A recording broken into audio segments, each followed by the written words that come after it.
And another way to take it from the teeth is grinding. You have a little piece of sandpaper and you see the white spots on this black paper. And it is because I did this with the paper.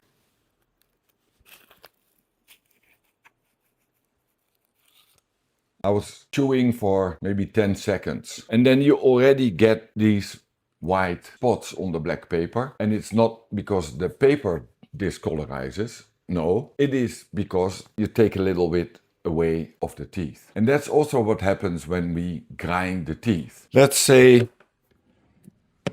this pebble is an upper tooth and this pebble is a lower tooth. And if they grind like this, you get dust. And that dust is made of calcium and magnesium. That calcium magnesium is needed in the mitochondria.